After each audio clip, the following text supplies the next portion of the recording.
Damn, I love that tune. Are we live?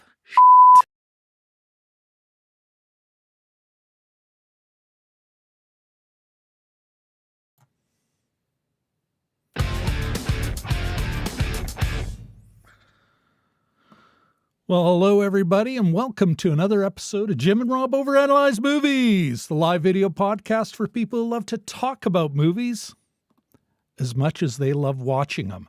Now, where the heck are my show notes? Here they are. All right, join us tonight, live, as my good friend Jim Chaboyko and I answer the unasked question that's, I'm sure, on all your minds. Does 1985's Back to the Future actually hold up? Now, according to IMDb, Marty McFly, a 17-year-old high school student, he's a student, is accidentally sent 30 years in the past in a time-traveling DeLorean invented by his close friend, the maverick scientist, not neighborhood kook, but the maverick scientist, Doc Emmett Brown, if memory serves. All right. Jim, my friend, why don't you tell us who's in this classic 80s flick? Oh, we got all kinds of people in this flick. I'm unmuted, yeah? Yep, absolutely. It's okay, good. Good. We For have once. Michael J. We have Michael J. Fox as the lead, of course. Christopher Lloyd, who I have to say, Rob, was younger than we are now when he played Doc Brown then. What? So, Really? Yeah, I looked it up. I did the math. He was in his mid-40s, yeah. Leah Thompson, God. of course. Yeah. Leah Thompson, he was a current connection to Winnipeg, filming her latest series here. Crispin Glover, of course. Thomas F. Wilson is Biff Tannen. And there's a couple other notes here. Billy Zane. I realized this. I didn't know that before, but I thought, is that Billy Zane? He's one of Biff's henchmen. Oh, no way. Yeah, and the red-haired guy is actually the red-haired guy from Children of the Corn, whose name is Courtney Gaines. I had to look it up. So There's yeah, lots of neat little sort of cameos and things like that. But yeah, that's sort of the main stars. Of course, it was directed by Robert Zemeckis there. And I believe it was written by Robert Zemeckis with his partner Bob Gale. And yeah, that's it. Bigger cast than that, of course, but those are the main players. So it was produced by Steven Spielberg. It was, yeah, very prominently in the title, the lead title. So yeah, if memory serves, I've seen some, deeper dives into the making of, and apparently he was an important part of Zemeckis getting the funding. Was his belief in not just the film, but in Zemeckis and Gale. Jim, we got a big show. Got lots of people in the chat, active in the chat. We got our friend from Australia, from Perth, Australia, Matthew David Boren. It looks like we also got Ahmed, Jelly Duck 100 from Kuwait City. Who else? Am I missing anyone else in there, Jim? Not that I have seen yet, but I might have a few lurkers, but because the lurkers, stats say we got a few lurkers, so that's awesome as well. Folks, feel free to chime in anytime. But you know what? Let's just give a big round of applause to Ahmed and Matt. That's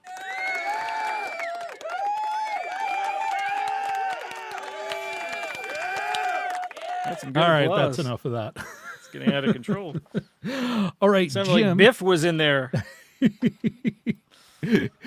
Jim, before we get to this show, before we, ask the key question and get into the spoiler zone, I think it's important we've got a couple of stories, film-related stories. Of course, you and I, we're here in Canada. And we're, of course, we're right in the midst. We're living in the midst of a national federal government worker strike. Public Service Alliance is, of course, out on the picket line. As a matter of fact, I was there with somebody we grew up with out at Stony Mountain. Oh my gosh, really? Yeah. Our friend Frank. Oh yeah. Oh, of course. Yeah. Of course, you know what? By then, the government had just laid down the law saying, yeah, anything that in any way interferes with anything is against the law, you know. But hey, enjoy your right to strike and protest as long as it's over there. Yeah. But it's hilarious. You're watching the news, Jim, and it's like people, oh, those lazy federal government workers. And I'm like, you know, out at Stony Mountain Institution, a federal prison, is this where we want quiet quitting? Yeah. Anyway. Or what is it? The slow Mondays or something like that? I'll get to that lock when I get to it. Yeah, exactly. A drone flew into the prison yard, but I got a case of the Mondays, so I'm not going to handle it. Anyway, or even just working to rule, right? Okay. With that, we are on the precipice of what might be another Writers Guild strike. And of course, we are Canadian. I've got a CBC story up on the screen right now. Hollywood's film and TV writers could go on strike this week. Here's what you need to know. I got to admit, after reading it, I'm not sure I could say I know what I need to know here. You do talk to actual Writers Guild members, and what they have certainly mentioned, a lot of this, it goes back to issues that were hardly resolved in the last big strike, which you'd sent me a great stream, and I'll bring that up as well, a great thread on Twitter about its impacts. But, there's less writers earning a lot less than they used to. And so, of course, AI is a big, buzzword right now, but that isn't the key issue here. A lot of it is just, they're being expected to do more with less for less. While the big studios, the big conglomerates that own these things are making even more money than they used to, notwithstanding their forever crying poverty. Of course. No movie has ever made a profit. Not a net one. No. And of course, these streamers, it's all tied in together. But you know what, Jim? Here's a question I have for you. A couple of schmoes like ourselves, what do you think we could even do? It's one thing. Hey, it's easy if it's Safeway. Hey, don't cross the Safeway picket line. Go to Co-op to buy your groceries. Yeah. I mean, don't own a TV, or I don't think we even factor in kind of that way. You could always vote with your eyeballs and watch your old DVDs or something like that. I really think our effect would be limited. These things are bigger than a few people, and I think they have wider repercussions. Reality TV was said to have been stoked, on this side of the pond anyway, by that first series of Survivor, which sort of had something to do with various rumors of writer strikes at that time, right? And so that what do they call it now? Basically reality TV and pre-reality TV, like unscripted, unscripted, which is actually scripted, which is one of the reasons they went on strike, because they're like, it's written, it should be governed under the collective agreement. Because there's nothing more scripted than unscripted television. Well, and there was a comedy show about reality TV. I think Constance Zimmer was in it as an aggressive, ambitious producer or something. I can't remember what it was called now, but my wife watched it, and that was about the sort of the writing and the creation of this fake reality show, fake reality show, and yeah, it was kind of interesting to see the workings. Well, like the fictional workings in behind the show. But in any case, these things do have ramifications. You mentioned the Quantum of Solace thread that I sent you, or that I stumbled on Twitter, and how they essentially had Daniel Craig and another gentleman as a writer because they couldn't have writers working on it. So, and he said, well, that's why it doesn't seem to have a plot really, and Well, and how forgettable it is. yeah, You know? yeah, exactly. And so it was just sort of stuck in this limbo, I guess, in a sense. And it's just that picture of him getting his getting nailed. Is Well, sort of I just love on a loop. I ended on that on purpose. Yeah, I figured, yeah. Where Ben Crew chimes in, how it feels reading people say, now AI could be used to fix the script. Yeah, yeah. But yeah, they have larger repercussions, and there's. I mean, I remember an Oscars ceremony from maybe the '90s, the one that Chevy Chase hosted, and there were no writers, so apparently he did all his own material, and it was actually, as much as I don't like the guy, it was actually pretty good, pretty funny. All sorts of falling through, stage doors and things like that. A little bit wacky, but. Yeah, I mean, this rears its head once in a while. A lot of the writers have gone from scripting 23 episode a year shows down to 8. You can argue that that's, now. And they're getting paid for 8. Yeah, yeah. And another article that I read said, and then after the strike, they all went back to writing Everyone Loves Raymond, And the 22nd episode of the season, or whatever. So, you sort of, is that quality TV, or is it make work? Or, I mean, of course, I'm on the side of the writers, but how is it make? Like, I mean, this is an operation that does not. Oh well, we got to keep the gang busy. Yeah, that's like, true. unless That's you're true. Letterman. Yeah, Letterman right. really worked hard to, keep his writers. Keep all his staff busy, supported them, strike or even no strike. One of the things I've learned, I've been binging lately, staff memories of the Letterman, like the late night and the late show. And it's hilarious. But what I learned was one of the reasons he did love, for comedy reasons, to put staff on screen, but also because NBC and CBS, both bastards, they were considered part-time employees. Because, of course, they were. So, and what do you get with a part-time employee? No benefits. Yeah. But if he put them on screen enough, all of a sudden they're all after members. Yeah. And they all get health benefits, And apparently, he was, interesting note here, he was the first late show to get the crew of the Miracle on the Hudson plane. According to at least one of his former staff, it was because he was so supportive of the writers in the last strike that the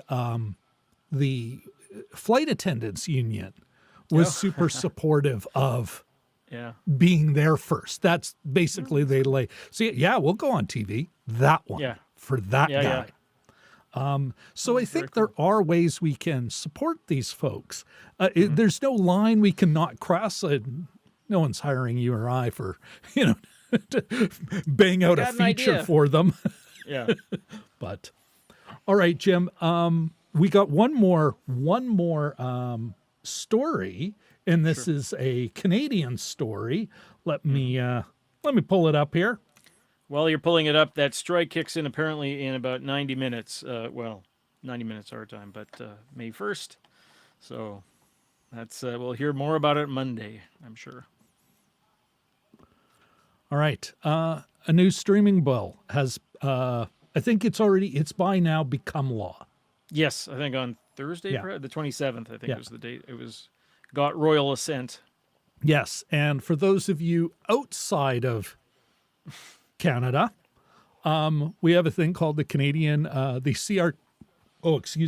CRTC, Canadian Radio and Telecommunication Commission, that governs, much like the FCC in the States, and other countries have their own system to govern airwaves, et cetera, et cetera. Well, Bill C-11 was bringing Canada into the 21st century with the internet and stuff. And the big thrust of it from a lot of the, let's say, the Canadian culture side was, hey, we need more, how do I put this, Frank? Or Jim, we need more support for Canadian, streamers side of things. should be, just as broadcasters are required to put a certain percentage of Canadian content on, whether it be cable or broadcast.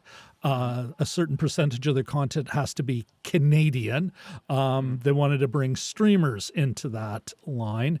They also wanted to ensure that there was some system, a framework by which things like YouTube could ensure that Canadians, when they searched for stuff, may actually see Canadians on YouTube. I don't know about you, Jim. Did you get, I got regular emails and posts because, of course, as a YouTube creator, about C-11 and how it could threaten your freedoms from YouTube and other big, big TikTok players and Canadian-based big players on social media. Were you getting any of that?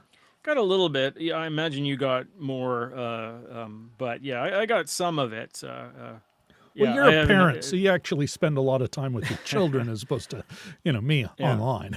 Yeah. Well, yeah, I mean, and spring's a busy time for me too, because I'm in my own little legislative session. So, but not as an active player, everyone, just as a sort of an editor, recorder, graphic designer, but small G graphic designer. Yeah, I got a little bit of that. It's interesting. So much of that is so much of everything that we read in the media is speculation as to what's going to happen. It's he says, Polivier says this is going to be this, and if that's a good faith argument, well, whatever. This person says this person says that, and then the government themselves said, don't worry, this won't affect user-generated content creators. Yeah, trust us. And as such, these things come through, and it's only sort of, it's, maybe a little bit of time down the line where you actually figure out what the actual, what it's actually about. I'll give you a slight illustration. There was a massive bill a few years ago about bringing Uber into Winnipeg. And so a lot of the NDP, I believe, was in the opposition. We had committees, and in Manitoba, you can have committees, and they'll have witnesses. And there was a lineup out the door of taxi drivers, saying this is going to hurt my business. Fair enough. You should defend, how you make your living. And then it sort of all, there was a lot of weeping and gnashing of teeth, and then it sort of came to nothing because Uber thought, we're not going to really invest too much into Winnipeg. So, it's sort of hard to see a lot, even those articles like the you need to know this, a lot of that's speculation as well. So it's, it's what form it's going to take or how it's going to be interpreted. It's kind of a little bit wacky, but I think, Jim, you hit the nail on the head. And what's important here, there's the one thing, if you're Canadian or you're looking from the outside in on what's going on there, all we know right now is that now the CRTC is going to be empowered to create regulations. Mhm. with these kind of goals. It's a framework, and we're Yeah. really going to have to wait and see how this plays out. You're absolutely right. The fact that they did anything all kind of blows my mind, and I don't mean that in a knee jerk. Oh, the government doesn't do anything, but these things, especially stuff where you've got significant vested interests, and I'm not talking about the big artist. Yeah. I'm talking about, well, Google, CTV, like these huge players are going, no. Can we just put the brakes on everything? Or if we tweak it, really just put the thumb on my end of the scale. Rest of the idiots, actually, you need to make it even harder. And I think that so that the fact that this happened and it's not all crap, I think is potentially a good thing. But yeah, you're right, Jim. We'll have to wait and see. Yeah. Did see a couple of comments in the chat. Matt is so more of a Canadian or local directed algorithm. Yeah, there's Matt. That's a great question because they both said, well, we want to make sure that more Canadians see Canadian content online when they search for it, but don't worry, we won't touch the algorithm. And I can say this from not just from like Jim and I's experience. I mean, I interact with a lot of other YouTubers, especially the smaller players like ourselves. And oh my goodness, the amount of paranoia and crazy conspiracy theories and like magic black book. When people talk about the algorithm, it's like, it's a little mental. So who knows how that's going to play out. Yeah, you were right, Jim. And Richard L. And hey, another round of applause for Richard L. and Katie Fowler. Hey, guys. All right, again, enough. Okay, Richard L. says, one of two, best argument I've heard for new laws that Netflix had set, take billions out of the country, so why not have them leave a few bucks in by supporting Canadian content? Yeah, you're absolutely right, Richard, and I think that is one of the great things about this, is that it will create, and you've already seen, Netflix has opened real production offices here now. They knew it was coming, you know. Two of two, especially as those streaming companies displace traditional media that has Canadian content. Yeah, that's the CTVs, the CBCs, et cetera, saying, wait a second, we have to comply. Why don't they?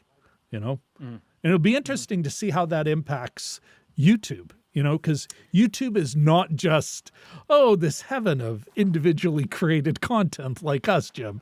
There's a lot of big players. Yeah. Yeah. A couple more points just before we move on. I just wanted to mention to people who maybe not aren't familiar with Canada and Canada in the 80s, etc., but they did have these rules for music, and as such, the music scene in Canada grew quite a bit. And I know there's people that are still complaining about that, and to this day, you'll turn on the radio, especially if you listen to super commercial radio, and you'll hear Honeymoon Suite, which was a band, I think, from Southern Ontario. You'll hear some of their, okay songs, but it really did create a footprint, or foothold, rather, for a lot of Canadian music. Leading into the 90s and 2000s and such. So that was one way that it seemed to have worked. I'm sure there were libertarians and things like that sort of were against it, but that was one aspect of it too. And there was something else I was going to mention, and now I've totally forgotten. But well, you think of Jim, you think of Tragically Hip. Yeah. Would we have a Tragically Hip? Probably not. That Canadian scene would be a whole lot smaller. If you were a good, okay band, you're guaranteed to have your songs played on the radio because every radio station had to play a certain amount of Canadian music in an hour. That's how I understand it. I may have Richard may want to Well, correct me and on it this. changed over time, right? And they had to do paperwork too for this. They had to do submit the paperwork. So if you were a great Canadian band, that was added impetus to play the hell out of you on commercial radio, which doesn't hurt. You think you know, Rush? You think of Oh, now, yeah. mind you, the Guess Who just became a North American thing. But how many? Well, a global thing. But how many of these players may not have even gotten out of the gate, except that the big labels had to generate some local stuff that wasn't junk. Yeah, You know? like regional bands too that may not have seen anything. Street Heart, you know, some of these Men Without Hats. Formerly you know. and then known as the Pumps. Oh, yes, Before yeah, and yeah. after known as the Pumps. Yeah, so well, Queen City Kids was a one-hit wonder. That was the from one I over- was thinking of. Yeah. Queen City being Regina, of course. So. Yeah. All right. We should move on, but quickly to note, Matthew, thanks, Matthew. You made a couple of interesting comments about algorithms and search criteria and that.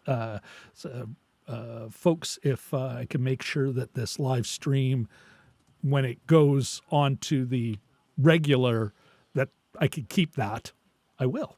And then Richard L. says, yes, I think you explained it correctly, Jim.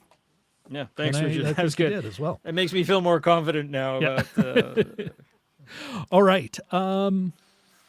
Yeah, Jim. Jim. Back to the Future. Does it hold up? Yes, it does. There's a few points where I will probably discuss, but yeah, Best no, it point. definitely holds Best point. Top point. It manages to keep, especially at the end, a lot of balls in the air at the same time, and in a really, really good, expert way. Like there's so much going on towards the end. That last act is great, and that solo that Marty performs still funny. Like I still think. I usually just used to sort of think, yeah, that's part of the movie, and I actually sort of watched it this time. Anyway. Gotcha. Myself, yeah, I agree with you completely. Totally holds up. This is one of those handful of perfect films. All models are wrong. Some are useful. And people who even say that Marty doesn't have an arc but doesn't need one, even that I disagree with. This is one of those films where everything is right. Mm-hmm.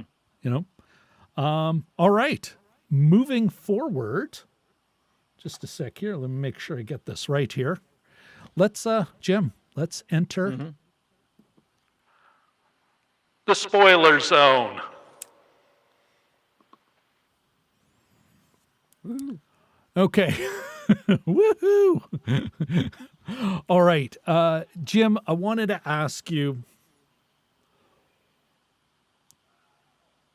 you get this big, heavy motif of clocks.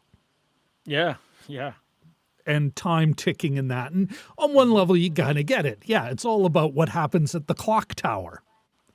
But what other ways do you think that, because it's hammered in at the beginning, Yeah. you know, that and dog food piling up. Yeah. What do you think that is? Why do you think we get that motif right away? And where else do we see it later in the film? The time? Well, you know, it's a very patient shot. It's funny that I expected it to come in on music. I identify this with Huey Lewis and the News, who makes a cameo, of course, and a couple of their songs, including one which gets credit in the opening credits. But, you know, it's a very patient and a very, for the movie it is, it's a very slow, deliberate opening where the camera is going over the whole room, looking at all the clocks and passing the plutonium, and it shows the radio, the TV going on, and they're talking about the plutonium. So right away, they've solved a bunch of problems there. They've told you what it's about, what the themes are, you know, what it's involving. There's time throughout the whole thing. Even when he gets in the DeLorean, he sets up an analog alarm clock. And I think that's probably maybe a little bit uh, important too, that they're analog pieces, that he set them by time. But yeah, no, there's numbers and time running through the whole thing. And then just the passage of time as well, because they have you see the town in the 50s versus the town in the 80s. The town in the 50s has Ronald Reagan movies. The town in the 80s has, I'm not kidding, all American orgy. It's become an X-rated theater. So, there's there's that, not just aging of people, because most of them don't age, but it's that passage of time. The bum on the bench at the end, you wouldn't have seen that in the 50s. So, yeah, there's all kinds of stuff going Well, on. at least in our 80s, because this is a Reagan era film.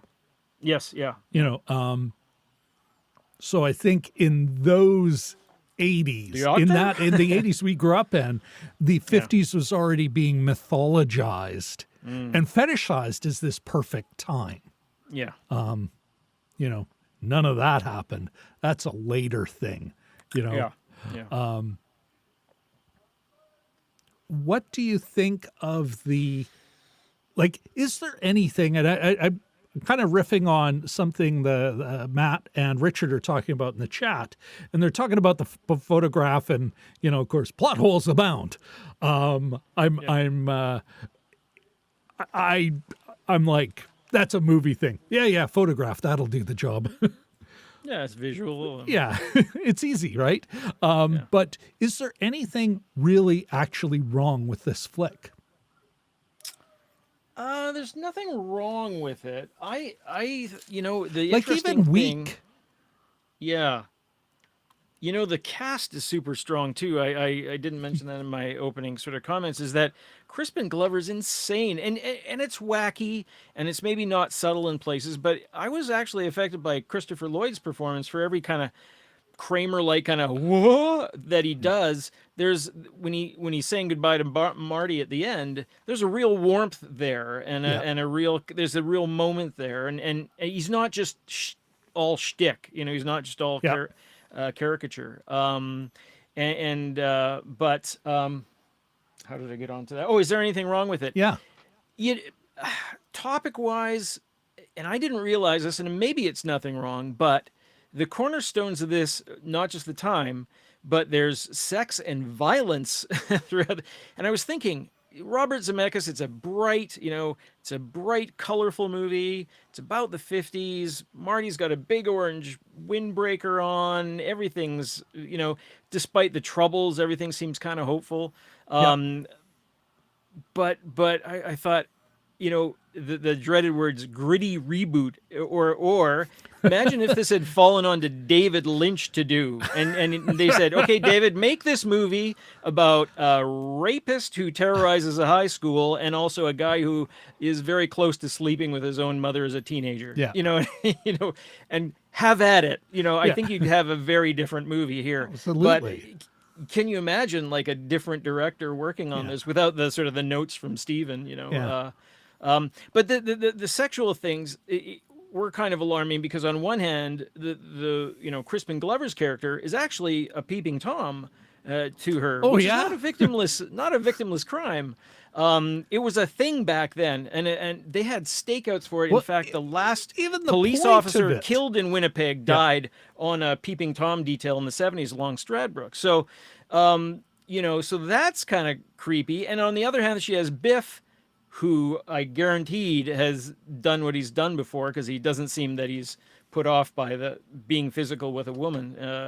So that was a little bit, her position. Like, I felt afraid for her, because these are maybe her alternatives. I'm not too sure, but that's me reading into it. Otherwise, the presentation. Presentation. We can maybe talk about that later, but the presentation of it, it works well, and it it keeps you going, and it's still funny in parts, and yeah. You know what? You raise a couple of excellent points, and you know what? We can start with. I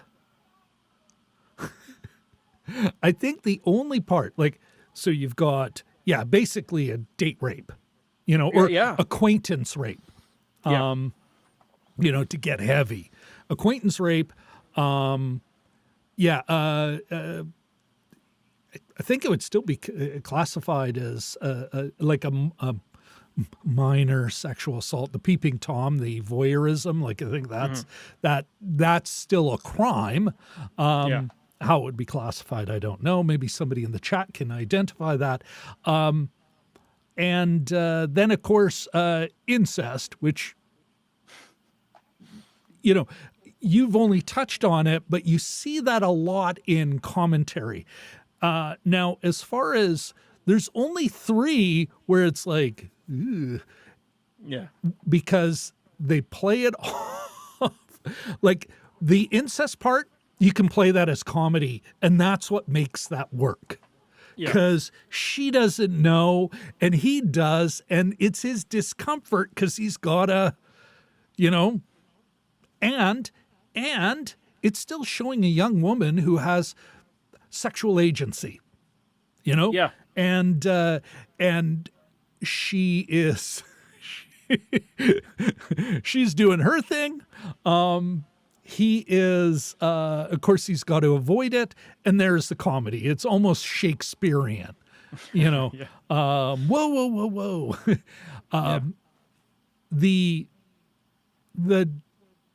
The date rape is not played as comedy. It's actually a serious. It's the most serious part of the film. Actually, is that moment of whoa. This is going in it's a big turn. Yeah. But it totally redeems Marty's dad, Crispin Glover. What the hell is George. his name? George. Thank you, George McFly. Totally redeems him. Because the icky part going to the beginning, although just a great delivery of a line, he's a peeping Tom. I had to play Michael J. Fox's delivery of that line over delivery, 3 times. Just the way he's a peeping Tom. And that, I think, is the only part of what's otherwise a perfect film that doesn't, it's like, oh, yeah, that's not, it was a joke then, not working now. Yeah. You know? Yeah. And even, you know, that as a kid, when you're watching it, you're thinking, oh, it's just, you know, because the 80s, yeah. like it's probably the only one in the 80s that's actually judging it negatively. Revenge of the Nerds, that was those kids. Yeah, that's right. Right? Too. You like the 80s, that was a rite of passage in video moments. Like try getting that through these days. Like it. What? Yeah. Like it's like even this, where at least he's negatively judged. Yeah. You know. So you know, you heard of the 2 men that we know that Lorraine knows. You know, one being George and the other being Biff. Yeah. You know, Marty, of course, would look like the best option out of the 3. You know, well, plus there's this heroic. You know, she. You know, they lean into that lame Florence Nightingale. Pop psychology. Yeah. My favorite thing too is the concussion. We won't call the hospital. We'll just throw him in the guest room or whatever, or her room. We'll just throw him on the bed and see. And you were out for 9 hours. You were asleep for 9 hours. That's not asleep, honey. That's being unconscious. Yeah. Because he's probably got a subdural hematoma or something. I don't know what the term is. But of course, they're too busy. They go right to the comedy. No screwing around. You know, there's Mom. I think George. I think Calvin, because he's Calvin Klein because of his underwear. Yeah. That she's seen, because she's kind of got a bit of a creep factor as well. She put it over there by my hope chest. God, but there she is. Well, Dad did run him over with the car. And that had happened before too. They mentioned that this wasn't the first time that he'd done that. So, but, and I, you know, the other thing I sort of dug to, speaking of the clothing, was all the Coast Guard gags, which I didn't realize there were so many, but kind of funny. But yeah, I mean, was there anything else wrong with it? I can't. It took its time at the start. It it jumps from sort of mission to mission, and even I sort of love those things that even when he gets back to this time, he's got to deal with the the Libyan terrorists with their their Volkswagen van. I kind of love how both the DeLorean and the Volkswagen van wouldn't start at the same time, and the gun wouldn't shoot. It's like, what is wrong with craftsmanship? But then they pull out the bazooka. But yeah, no, it was kind of, and I remember, part of the thing when you're watching something that you've watched before, you remember those beats, like the Doc Brown revealing that he'd had a bulletproof vest on. I had totally forgotten he'd been shot by the terrorists. Totally forgotten that. The Libyans. The Libyans, because they were the American bogeyman of the time. Yeah. Yep. For about 10 years, I guess, maybe. And Gaddafi. and there's other things that I forgot too, like and him approaching then the Libyans George. were on side for a while, and then not. But the him approaching George while George fell asleep, and he's got the mask on. He puts the Van Halen in the tape. That was kind of fun too. But I'd totally forgotten that scene. So yeah, it was good to return to these things here. Or this movie. Was there anything else? What do you think? Like, I just come back to, like, it's damn near perfect. Yeah. You have to hunt for problems. But something that, in better, like, video essayists and analysts have said, that he has no arc. It's George McFly that has the arc, the character development arc. Mm-hmm. Do you agree with that? Does he have any arc? Well, he certainly has stuff to do. I mean, I guess he's given something to be urgent about. But that's not a development arc. Yeah. He's got stuff to do, but does he have anywhere to grow? Yeah. Like, does he? I mean, part of the problem is that I don't think we get a sense of who he is before all this goes down. Like, is he, like, he falls asleep with his clothes on? Yeah. And does he stay up late, and he's late all the time? Maybe that's part of it. That's another time thing. Matt got four is actually referring to some of this stuff in the chat. Okay. But continue, Jim. Well, no, I just wanted to acknowledge that. He's got 4 lates in a row. So he, of course, on the micro level, maybe he can't handle, he's not good with time. And which Strickland is is always like, you're a slacker. Yeah. Just like your dad, just like your father. Were there any high school principals that weren't like that? But I don't know. I remember the principal was usually the nice guy in a Canadian school. It was the vice principal who had to be the heavy. Yeah, that's true. So maybe he grows up a bit. Maybe he sort of becomes more responsible. I think he's got to be at places at a certain time. This has to happen at 10:04. Can't be late for it. So that there may be part of the time theme that they worked into that aspect of it. But that's an interesting question, though. Like, George does have the most to grow, and of course, it gets hilarious when he comes home to the other present, and the house is all nice, and the dad's all kind of finger gunny, and he's like, "Yeah, I just wrote my first novel," and that was and super well played by Crispin Glover. His hair doesn't even change that much, and yet he's totally different, and pulls it off. Well, and what does he say? Like, obviously something he's said regularly. Oh, if you set your mind to it, you can do anything. Yeah. And this is where, so here's my theory. Marty does have an arc. It isn't, and this film is so effing efficient. It gets it in there without us even knowing. Look, here's the learning moment. He does. There's 2 key things he says in the first act that actually foreshadow and set up. First of all, Strickland, you're a slacker, blah, blah, blah. Well, history's going to change. Oh, which is literally what he does. yeah, He yeah, changes that's a his good point, yeah. past, which Good call. affects his future. But then a little bit later, he's like, I don't know if I can stand the rejection. Oh my God, I'm turning into my father. Yeah. And his girlfriend, oh my goodness, Jennifer, Jennifer, played by Claudia Wells. born in Kuala Lumpur. I know, what the hell, eh? As one does.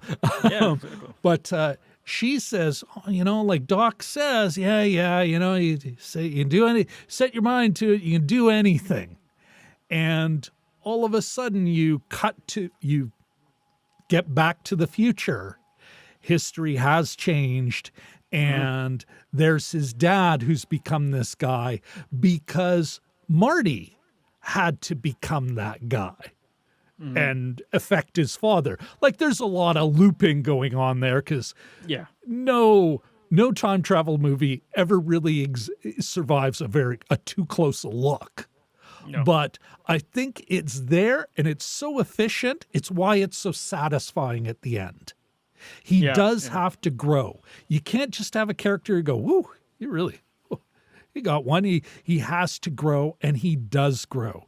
And we see it, we viscerally experience it. We know it. So at the end, when he's sitting in his new truck, which is the thing he overtly wants at the beginning, like you have all these little moments, like just so efficient, just enough, no extra half an hour of world building or anything. Just here you go, here you go, here you go.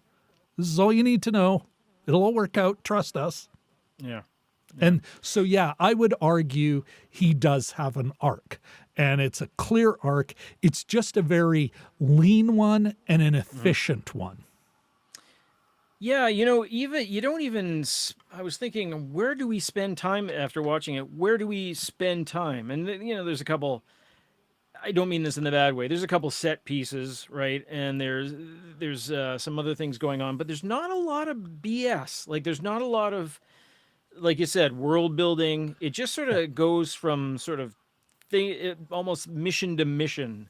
And none of them are side missions, by the way. But yeah, it sort of just nicely sort of hops without being plot heavy, and it gives you enough of the character as you need, and it's not a super big cast either. No, I mean a lot of, but when you're talking about the main players, right? There's 4 or 5 people that you're maybe 6. Yeah, I mean it is pretty efficient. That's a good way to put it. But I want to highlight a comment here, and although this isn't perfect,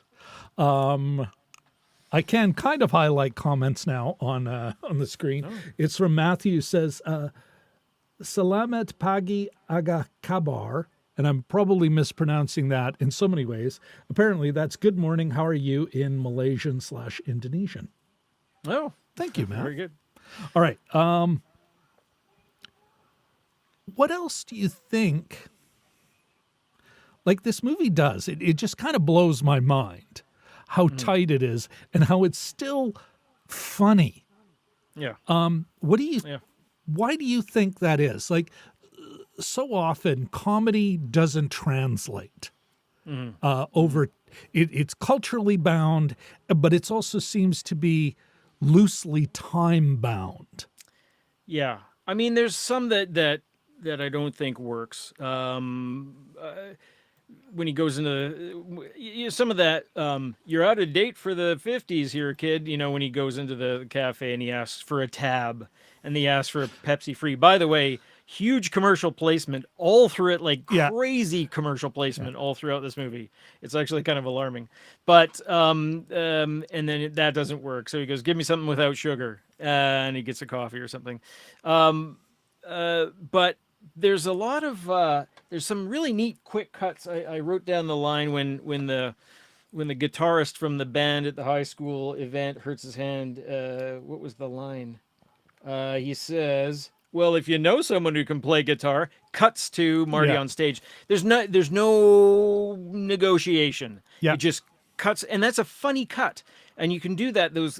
You can find humor in editing Yeah. from time to time, and there were a couple instances of that in the movie. It's well written. There's sort of, it alternates between wacky, goofy, kind of, whoa, my oily But rag collection's on so back fire. to my question. Yeah. Why It's just- does the humor work? Why is it so? And yeah, you've noted a couple that are, Yeah. anachronistic now, but Yeah. that is not. I think because it's character based.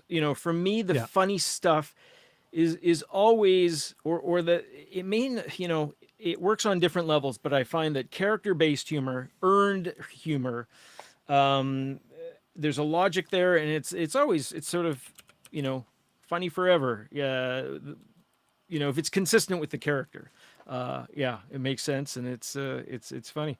The just the guitar solo, like I said, I was actually openly laughing. I didn't, but I was actually openly enjoying it, and I've seen it a million times. Yeah. And it's just, and I think part of it too is, I don't know if it's memory, but it was that Michael J. Fox as going from TV to movies, and this is how it's like seeing Bruce Willis in Die Hard.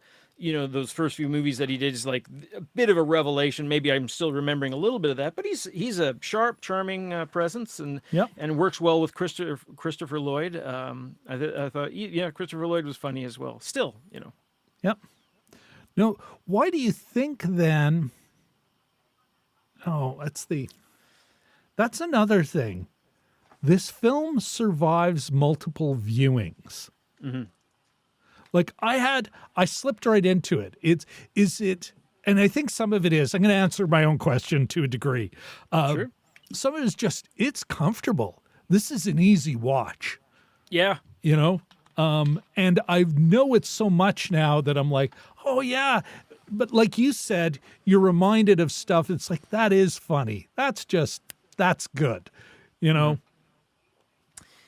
Yeah, no, it's and they did, the humor's not cheap either. Like they don't do any of that after he gives the skateboard back to the kid. He doesn't go, here's your. I half expected, still not fully trusting the writers. I half expected to go, here's your thing back. What's your name? Tony Hawk or something, some cheap kind of Forrest Gumpy kind of joke like that. And there's a little bit with that with the Chuck Berry reference, but it's not. It doesn't take for me. It didn't take me out of it or anything like that. I'm glad you mentioned the Chuck Berry reference.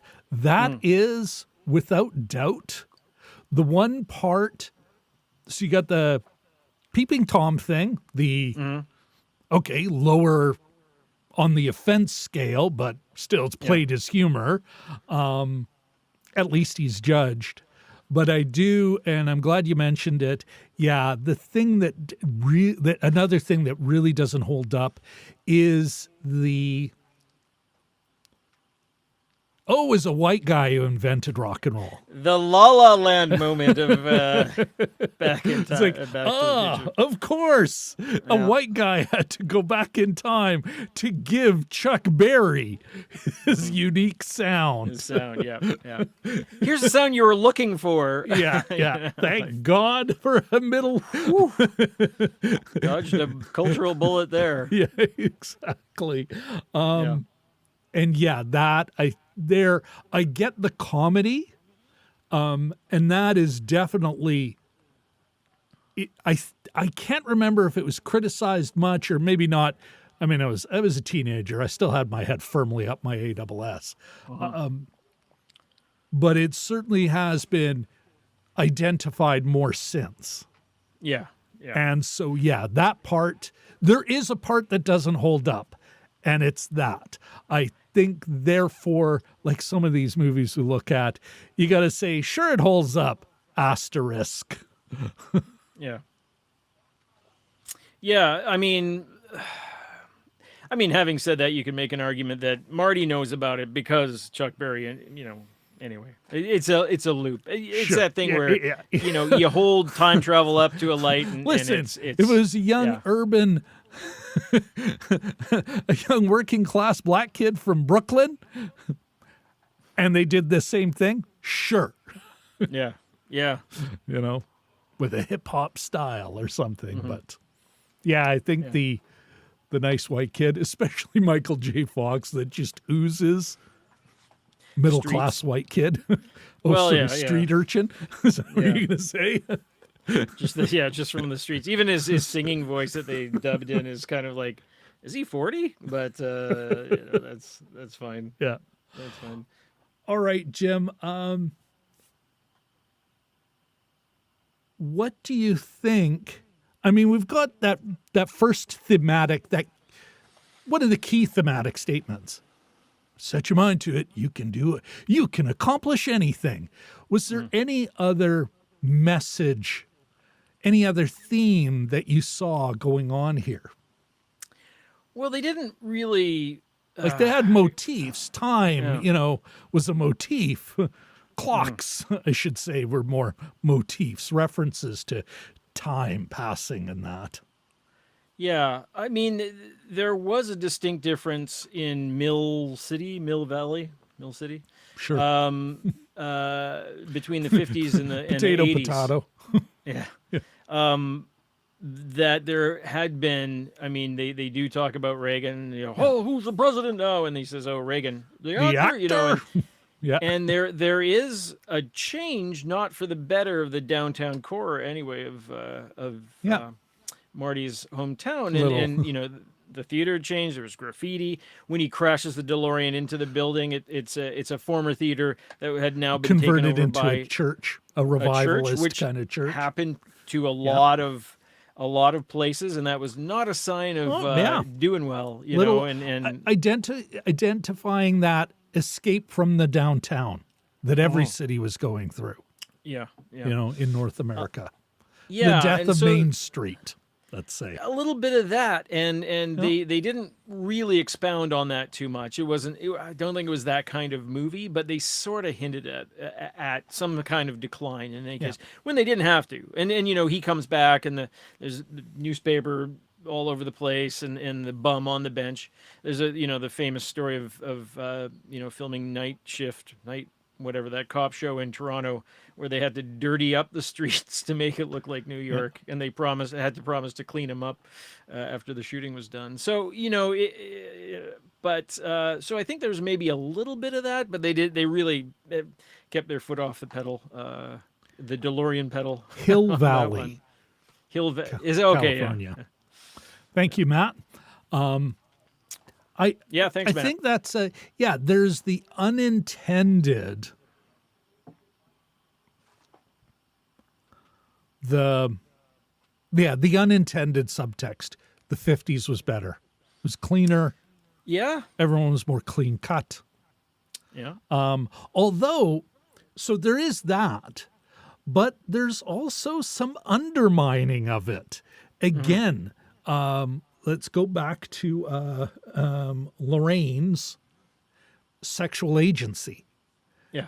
Like even in the car, her and Marty, and she's smoking, drinking. What are you, square? Like she's just, and so they kind of worship the 50s, but at the same time, these films made by people who could at least kind of remember the 50s, or maybe it was their older brothers or sisters or something. They're not, and they're like, whoa, it wasn't the Reagan era. It wasn't that clean. Yeah. Well, and the interesting thing too is that when he gets back to the new future, his brother Dave has pulled a Michael Keaton, and he's now wearing a suit and tie from day to day, as opposed to his fast food outfit. But whereas, and then his dad has this book with the author. There's a little quick glimpse of the author's portrait on the back. Him and Lorraine, George and Lorraine, pinching each other, being in their younger than we are leisure now, wear. Jim. Years. Yeah. Which is also kind of weird. It's like, wow. Yeah. All right. And he's got a little more jowl, makeup, crispin, but he's looking pretty good otherwise. But Yeah. No. Okay. Matt shouting out on the Canadian time travel series Continuum. Oh, okay. In the chat. Yeah, I haven't watched that, but All right. With that said, I think it is time. You know what, Jim? Let's jump into final thoughts, shall we? sure. Yeah. Anything you want to add before we wrap up the show? Like, there's not not a lot to deconstruct here. I don't think, actually. Yeah. And if we went on any further, all I could do is just heap more praise on everyone. But any other notes you want to bring up? Just important how tone is, right? Because this does have a, like I said, there's real notions of sex and violence in this, and another one of them, whether I agree with it or not, violence will help you solve your problems. Yep. But and that's Standing not a up to the criticism. bullies. Standing up to the bully, yeah. Yep. And it's not a criticism, but I was surprised by that. I normally thought of it as a nice, clean little movie, but there's undercurrents of stuff in it, and that was kind of surprising to me. It made me want to watch the next one, which I have almost no memory of. And in fact, I guess I saw this perhaps with friends, probably at St. Vital Center. Do you remember when you had seen this the first time? I want to say I saw it at the town. Took a bus downtown to the town, I think. But it could have been at Eaton Place. It could have been the town. It could have been in St. Vital Center, I think. But I'm not sure. In 1985, did they have the theater up yet? Not sure. That is a great point, though, Jim, regarding tone and how important the aesthetic, the tone is to how you, because you put down every nut and bolt. You could take this script and, you're right, give it to a David Lynch, and you got a different movie. Well, and all of a sudden, maybe you do have Eric Stoltz in the lead role, and it gets a little dark. I call it orange velvet or blue windbreaker. The life preserver. Yeah. Double meaning. All right, Jim, I think it's time to I'm gonna wrap this up here then. Want to say whoopsie. You know what? There'll be some scrolly stuff here. Thanks everyone for coming out. Next week we will have a great show for you. May involve a movie that's just coming out. Oh yes. Okay. Good night. Good night, Jim. All right. See you guys. See Good night, you back everybody. in time. All right.